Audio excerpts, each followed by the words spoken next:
Abramos a palavra do Senhor nosso Deus em Deuteronômio, capítulo 5.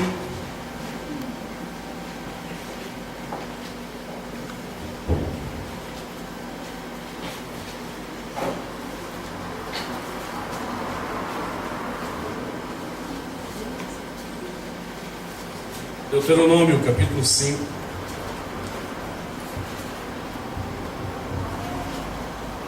A partir do versículo 1, diz a palavra de Deus: Moisés convocou todo Israel e disse: Ouve, ó Israel, os estatutos e as normas que hoje proclamo aos vossos ouvidos. Vós os aprendereis e cuidareis de pô-los em prática. O Senhor nosso Deus concluiu conosco uma aliança no Horebe. O Senhor não concluiu essa aliança com os nossos pais, mas foi conosco. Conosco que hoje aqui estamos, todos vivos. O Senhor falou conosco face a face do meio do fogo, sobre a montanha. Eu estava entre o Senhor e vós, para vos anunciar a palavra do Senhor, pois ficastes com medo do fogo e não subistes a montanha.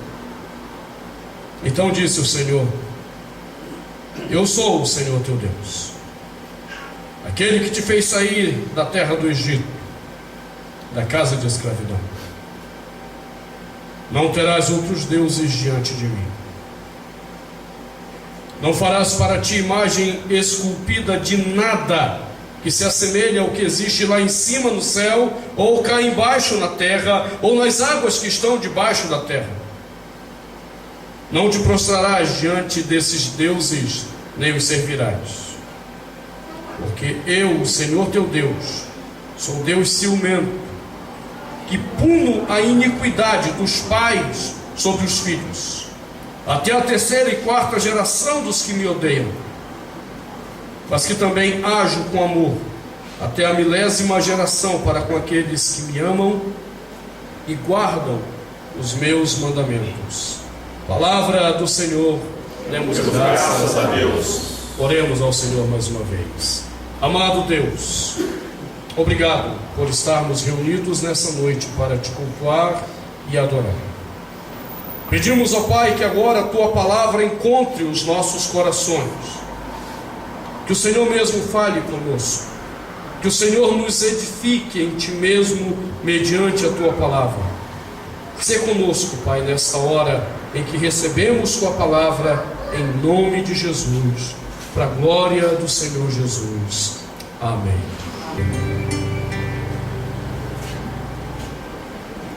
O que significa amar a Deus?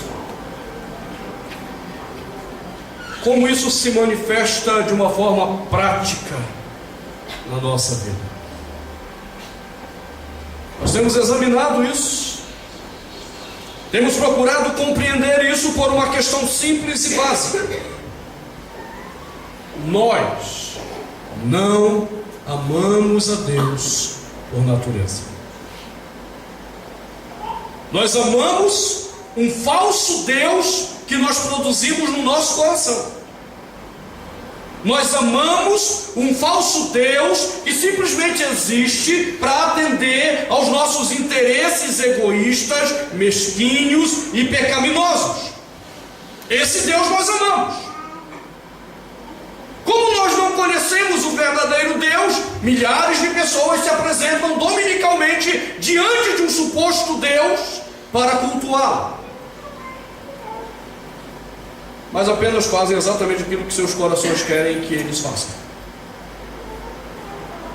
Então nós começamos a examinar esse problema, e temos examinado agora os 10 mandamentos, porque temos dito que esses 10 mandamentos, eles representam exatamente aquilo que Deus exige de nós, para que Ele, Deus, seja amado. Deus não precisa de nada mais, nada menos do que Ele mesmo prescreveu sobre o amor a Ele. Então nós começamos a examinar o primeiro problema, que amar a Deus significa depor, desconstruir, quebrar os altares de idolatria dos falsos deuses que nós produzimos no nosso coração. E examinamos então o problema da idolatria do coração, os ídolos que operam dentro de nós e que nos fazem agir como nós agimos. Os ídolos que agem dentro do nosso coração, que nos fazem comportar como nós nos comportamos. Examinamos isso durante alguns domingos, tentando vasculhar o problema da idolatria que opera dentro de nós, a fim de que pudéssemos nos apresentar diante de Deus, sendo Ele Deus, o único bem que possuímos. Enquanto você não chegar nesse ponto, de ter em Deus a sua satisfação plena, você não passa de um idólatra mentiroso para si mesmo. Enquanto Deus não for a sua realização plena, os seus ídolos continuarão sendo o seu Deus verdadeiro, que vai destruindo você pouco a pouco, vai matando você pouco a pouco, porque você não consegue quebrar esses altares idólatras do seu coração. Então, no domingo passado, nós começamos a olhar o segundo mandamento. O mandamento que diz: não farás para ti imagem esculpida de nada que assemelhe ao que existe no céu ou na terra, nas águas que estão debaixo da terra. A segunda questão que Deus nos ensina sobre o amor a Ele é que Deus é amado quando nós nos achegamos a Ele para adorá-lo conforme Ele mesmo prescreveu que deve ser a adoração. Nós começamos a examinar esse problema de novo. Nós começamos dizendo: Deus não precisa do nosso culto. Deus não tem necessidade de você estar aqui nessa noite. Deus não tem necessidade de nada que você faça para Ele. Deus é pleno em si mesmo. Deus é suficiente em si mesmo. Ele não precisa da nossa adoração. Nós começamos a pecar contra Ele quando a gente começa a achar que Ele precisa. Se eu não for ao culto, coitadinho de Deus, Ele vai ficar triste. E a gente às vezes leva ferro e fogo isso. Há pessoas que querem defender que o culto tem que começar, se é 7 horas, tem que começar 7 horas, porque se nós marcarmos com alguém, então nós não vamos atrasar, porque faríamos isso com Deus. Irmãos, Deus não tem necessidade de começar 7, 7:10, 7:15. Deus não tem necessidade dessas tolices. São tolices nossas. Se eu quero começar o culto pontualmente, é porque eu tenho necessidade de disciplinar a mim mesmo diante de Deus. Não é Ele que precisa disso. Só que nós não entendemos isso. Então nós começamos a examinar na semana passada que uma das coisas que mais irrita Deus em todo o processo de adoração é como se não bastasse nós acharmos que Ele tem necessidade disso, nós ainda colocarmos mediadores entre nós e Ele na adoração. A necessidade de cultuar é nossa, não é de Deus. Deus nos fez para Ele mesmo, então nós temos a necessidade de cultuar. E se eu não chegar diante dEle, o meu coração vai cultuar falsos deuses.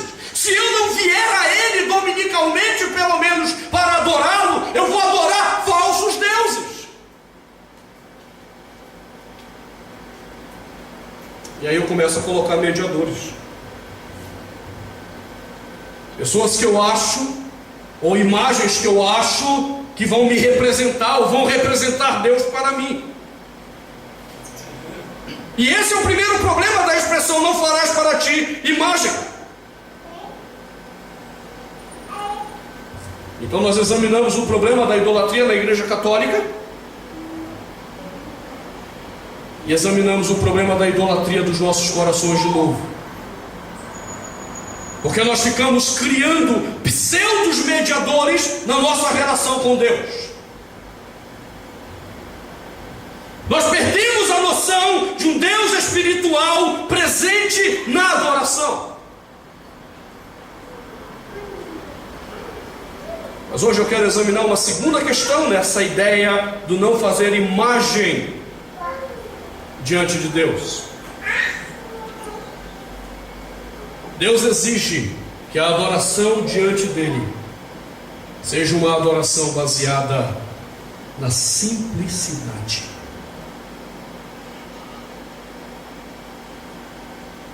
Quando Deus manda Israel retirar as imagens da adoração a Ele,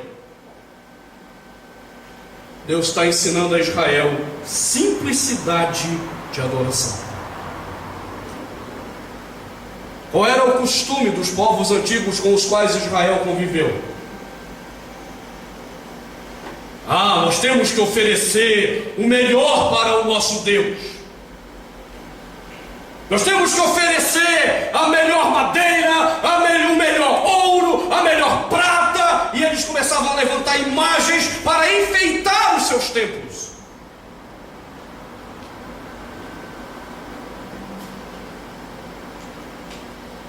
Isso é complicado.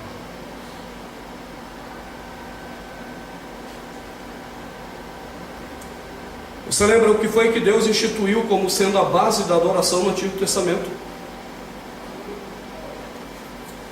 A base da adoração era um tabernáculo. Não era um templo. Lembra quando Davi começa com a maluquice de querer levantar o templo? Deus não quer o templo. Deus rejeita o templo. Porém, para a disciplina de Israel, Ele permite o templo. Desde o início, toda a adoração ao Senhor deveria ser adoração constituída na simplicidade da vida que se via no local da adoração. Então Deus não queria parafernálias no culto.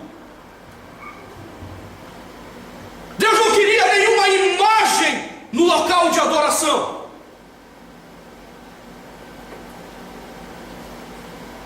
Por quê? Pelo menos por duas coisas bem básicas que estão envolvidas nessa discussão dos 10 mandamentos. Primeiro, se nós adoramos um Deus que é infinitamente mais do que tudo aquilo que nós pensamos sobre Ele, colocar alguma imagem que o representasse limitaria quem Ele é e pecaria contra a sua grandeza. Nenhuma imagem pode representar nosso Deus.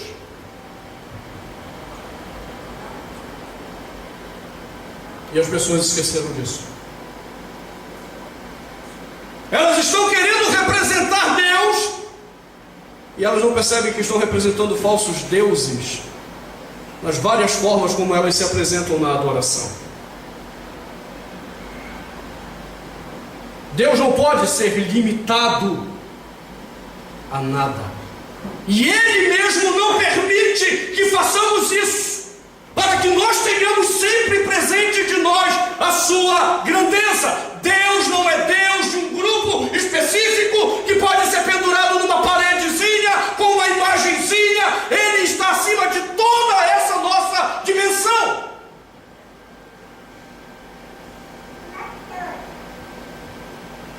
Igrejas que criam liturgias baseadas em imagens limitam a verdade de quem é Deus.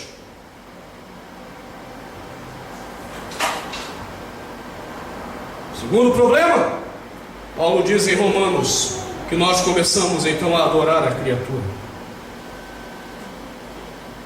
Logo, aquilo que nós levantamos falsamente, de forma pseudômica para Deus, se torna para nós o nosso próprio Deus de adoração.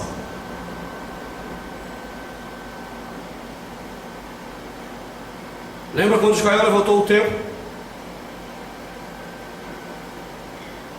Ai de quem encostasse no templo, estava fuzilado. Quando Cristo disse: eu vou derrubar isso em 3 dias, uau, foi um escândalo. Quando Estevão disse: Deus não habita em lugares feitos por mãos humanas, outro escândalo. Por quê? Porque a imagem se tornou maior que aquilo que ela deveria representar. Se eu amo ao Senhor de fato, eu o adoro na simplicidade da vida. Eu o adoro na simplicidade do culto, e não nas parafernálias que eu vou pondo, achando que isso agrada a Deus. As coisas que nós vamos acrescentando ao culto não é para agradar a Deus, mas é para agradar o nosso coraçãozinho, que tem necessidade de coisinhas melhores.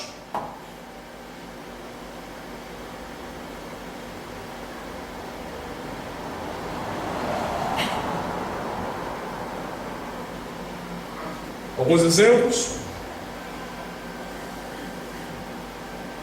Onde que na Escritura, em algum momento do culto, Deus manda colocar dança, um grupo de dança na frente para adorá-lo?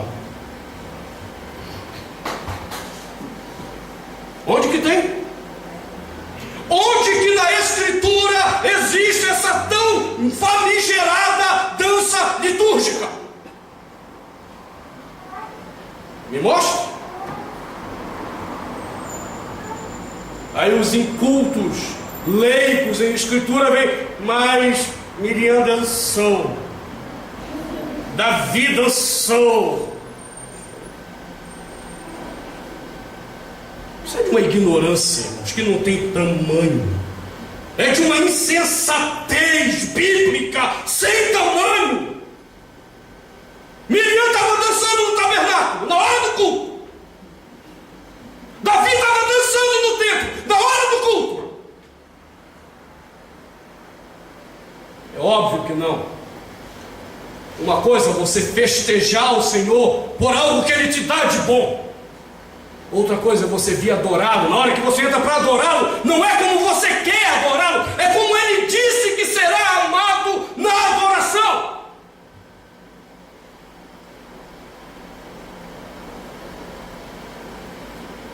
Nós ficamos inventando. O que é que acontece nesses movimentos? Deus é contemplado, Deus é adorado. Não.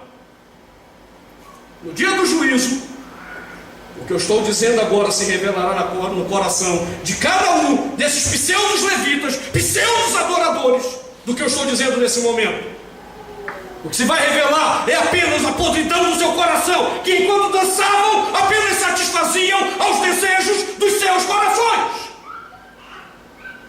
Porque de uma forma miserável, nós ensinamos errado o aspecto da cultura da vida cristã. Nós dizemos: não, qualquer forma de dançar é pecado, então o crente não dança.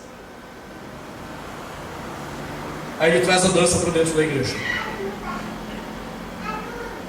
apenas para satisfazer o seu coração. E nós não percebemos que com isso nós profanamos a vontade de Deus e a sua palavra.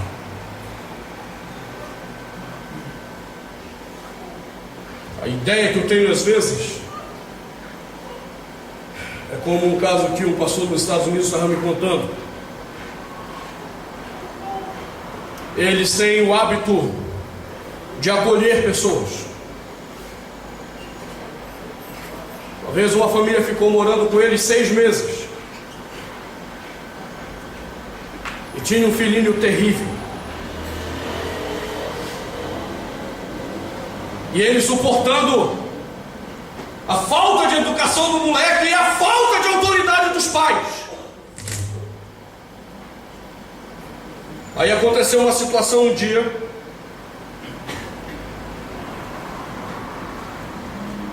e o irmãozinho acolhido ainda foi dizer: pastor, você vai ter que engolir a gente.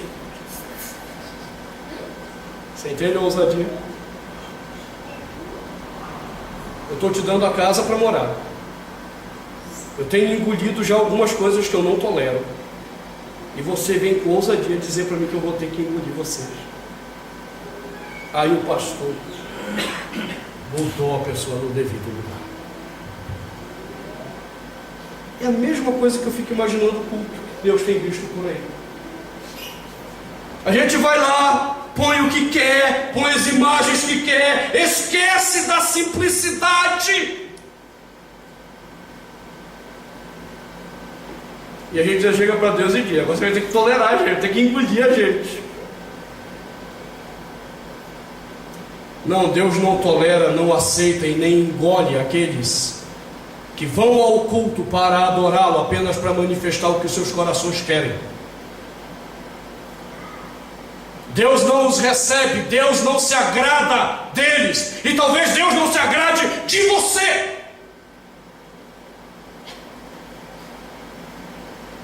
Com que simplicidade você vem ao culto?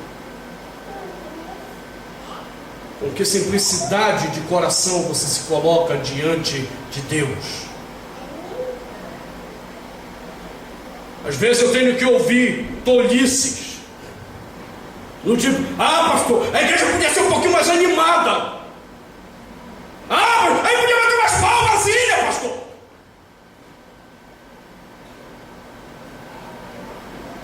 Tolos, infantis.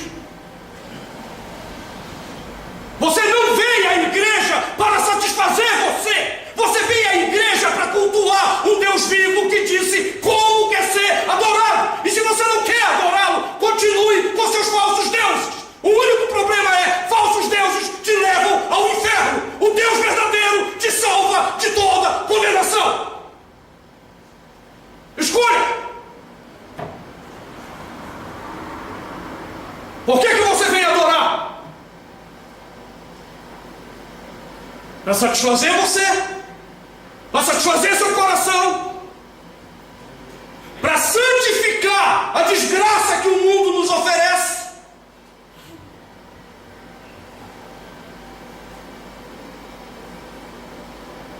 O que você acha que é um movimento gospel nesse país?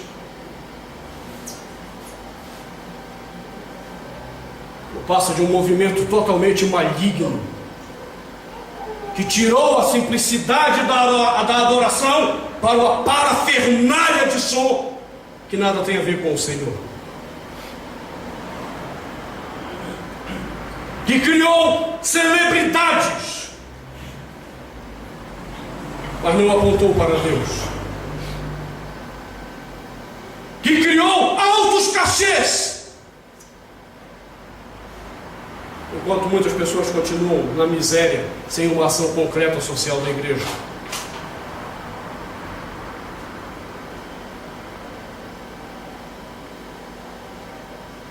Aí a gente tem que ser humilhado. Eu acho legal Deus por isso.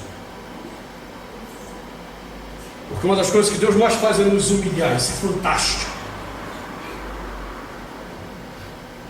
Uns anos atrás, acho que uns 2 anos atrás, vai lá no Fausto Silva, naquela praga, aquela desgraça do inferno.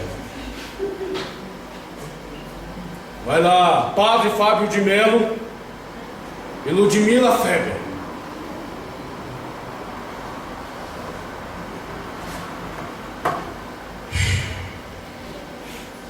Padre, o que você faz com o cachê, padre?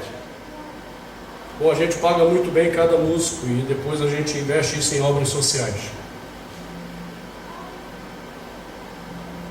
O que você faz com o cachê, Ludmila? Veja, acho que tem umas obras sociais, né, por aí. E ela ficou sem graça do que tem que dizer, porque ela mora numa mansão, num carro caríssimo. Você entende? Não é adoração para que Deus seja glorificado, é para que meu bolso seja enchido, para que eu me sinta bem à custa do que você vai pagar. Perca a noção de que o culto deve ser simples, que o culto tem que ser simples, e você logo vai estar criando idolatria no seu coração. Logo você vai estar abrindo o caminho para a sua própria ruína.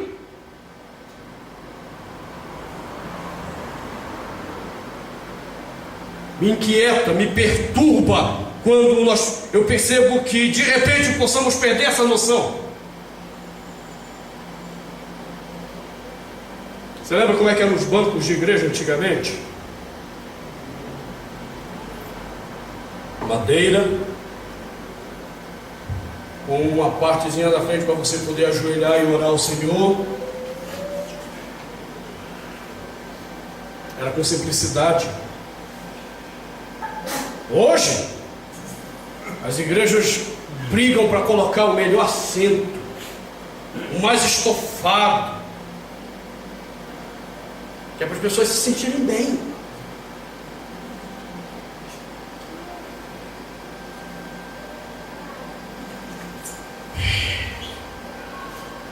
Quanta pecaminosidade!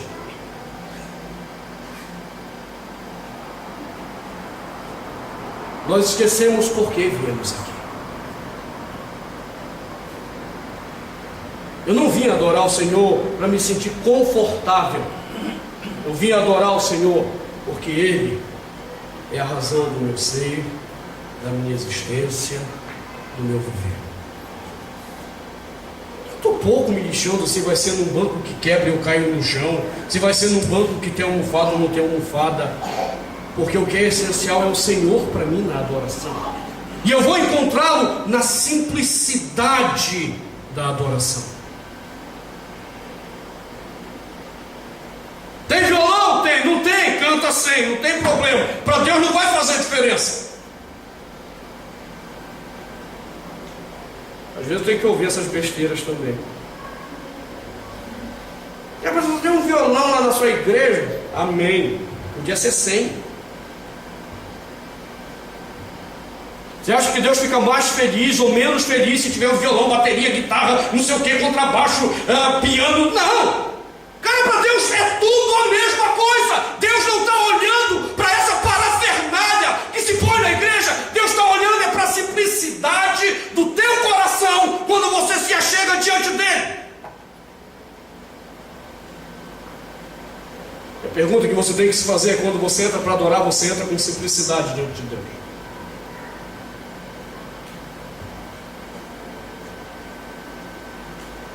Você começa a perceber o problema das imagens antes de sair da tua casa. Quais são as motivações que você usa para escolher a sua roupa? Você tem certeza que você ama a Deus? E você está vindo a Deus para cultuá-lo? Eu tenho uma dificuldade muito grande de escolher a minha roupa na hora de vir para o culto.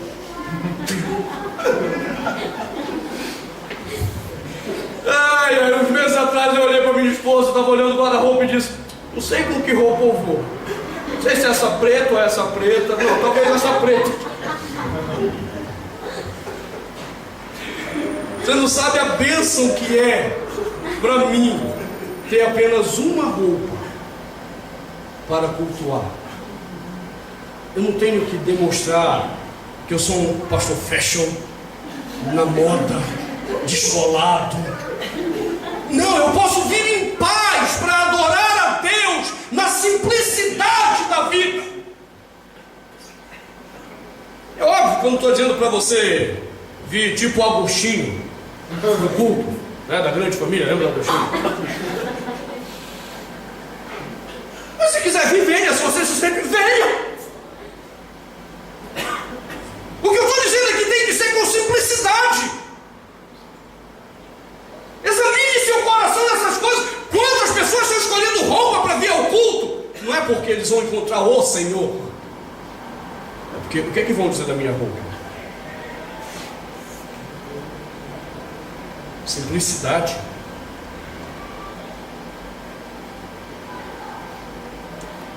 Há uns meses atrás, a nossa igreja em Goiânia viveu uma experiência que eu achei fantástica. Eu disse: vocês estão entendendo o que é adorar a Deus?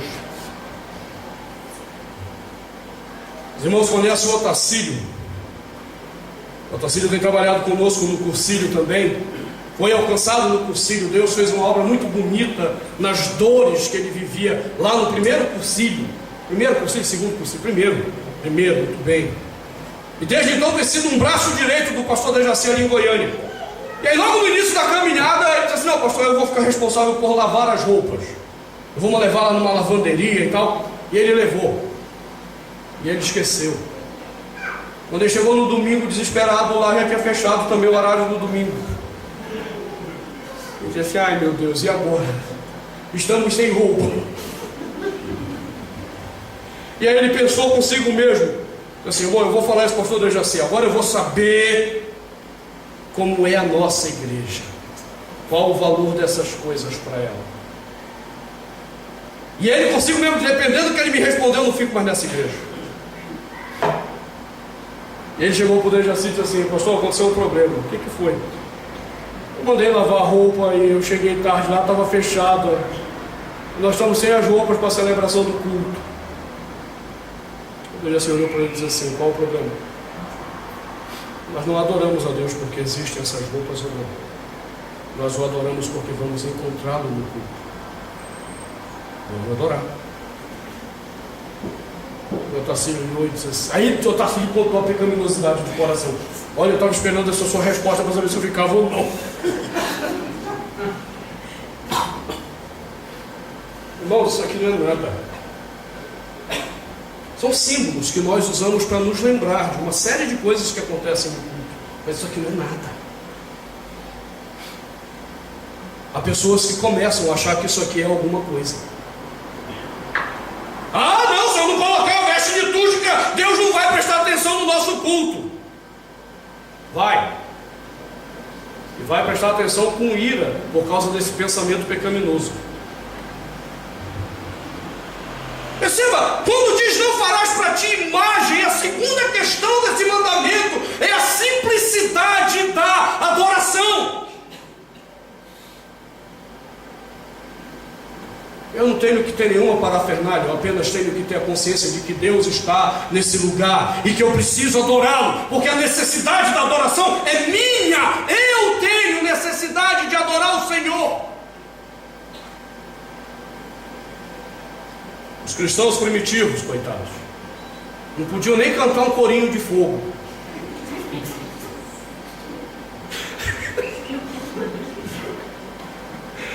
Ai, ai. Você vai lembrar que na igreja primitiva eles estavam sendo perseguidos.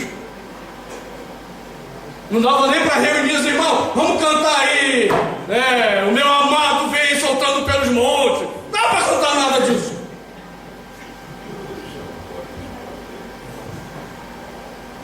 Soldados romanos ouviam aquilo? Prisão. Joga para os leões comerem. Joga para os gladiadores estraçalharem os caras. Como é que era o culto na igreja primitiva?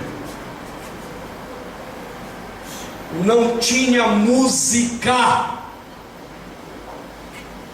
Estude a adoração na igreja primitiva. Não tinha música. Os irmãos se reuniam para orar, e ainda baixinho, dando glória. Aleluia, então, muito menos. E depois vinha a pregação. Porque não podia dar glória, não podia dar aleluia, não podia cantar? Podia, irmãos. A questão não era essa, era a perseguição. E o que era importante para eles? Era o show? Não. Era a simplicidade do coração que se achegava diante de Deus. Os cristãos primitivos não tinham templo. Eles não tinham um lugar para adorar. No primeiro momento eles ficavam fazendo rodízio na casa do povo. No segundo momento não deu certo, a polícia descobriu, os soldados romanos descobriram, começaram a adorar nas catacumbas, lá no cemitério. Já pensou se eu chegar, irmão, não vai ter culto domingo aqui, vai ser lá no cemitério de Taguatinga.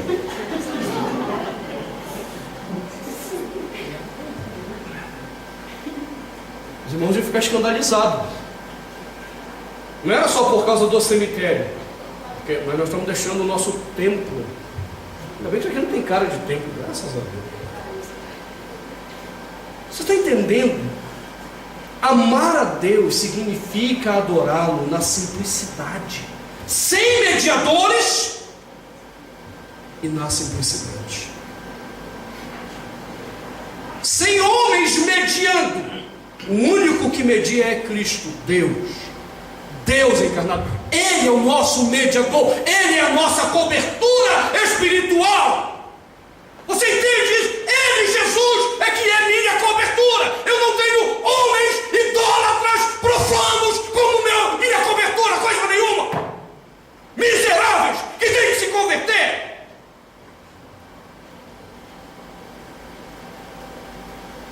Eu só tenho um mediador, aquele que morreu por mim, aquele que deixou a sua glória, veio a essa história para a minha redenção. Ele é meu mediador. É diante dele que na adoração, na oração eu me prostro, eu baixo a minha cabeça. É diante dele. E agora ele mesmo diz: para com esse negócio de querer enfeitar o culto. Eu quero apenas a simplicidade da adoração.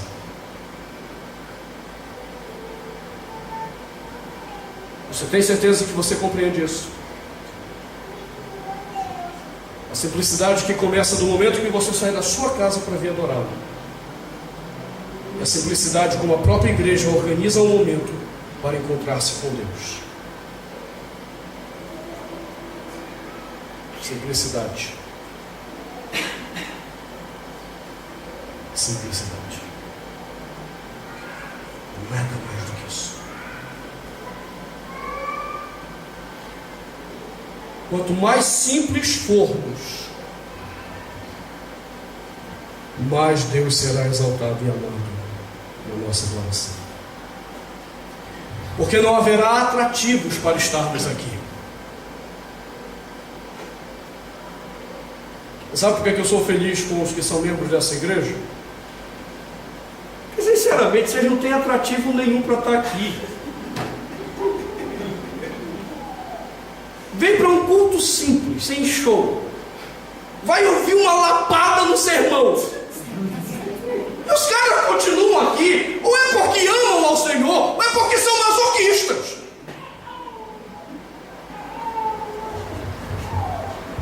Então é por isso que eu sou feliz por aqueles com quem eu ando aqui. Irmãos que andam comigo nessa direção, porque têm entendido a simplicidade da forma de adorarmos a Deus e de vivermos.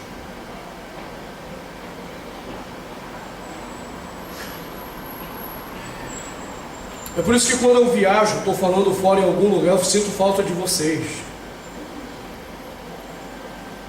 Porque é muita parafernália que eu vejo fora. Rapaz, ontem eu fui falar no jantar de casais, neo, para lá de neo pentecostal, cujo altar não era mais nem um altar, era um palco, com direito a jogo de luz e tudo. Eu disse: rapaz, se soltar jogo de luz em mim aqui, eu vou sair sapateando.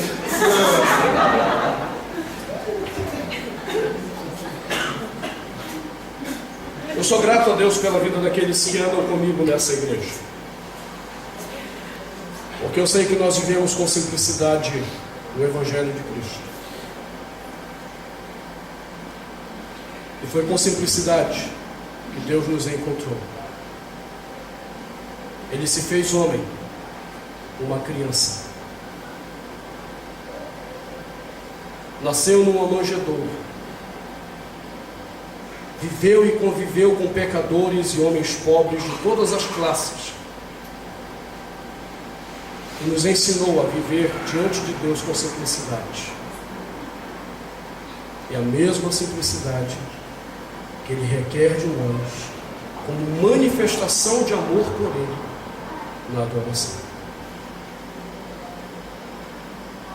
Sejamos simples quando estivermos diante de Deus. E se formos simples quando estivermos diante de Deus, seremos simples na maneira de viver. E assim refletiremos Cristo, imagem do Deus vivo em nós. Feche seus olhos, vamos orar ao Senhor.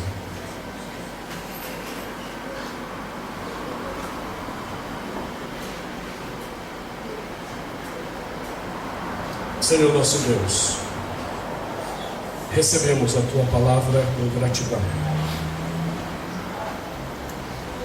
porque ela nos lembra que Te amar não é algo que se faz por meio de imagens que construímos.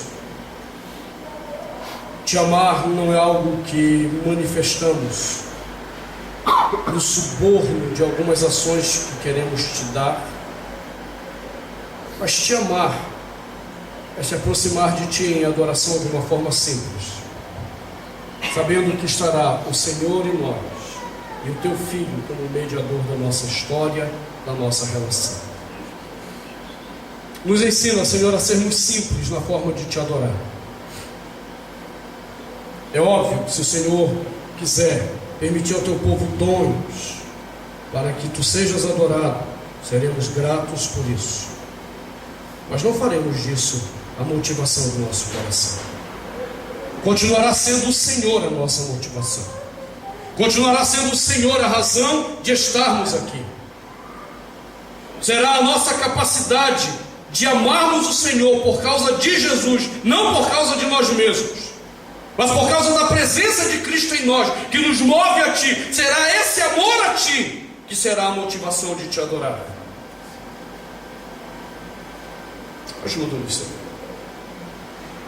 a vivermos assim para a glória do Teu nome, em nome de Jesus. Amém.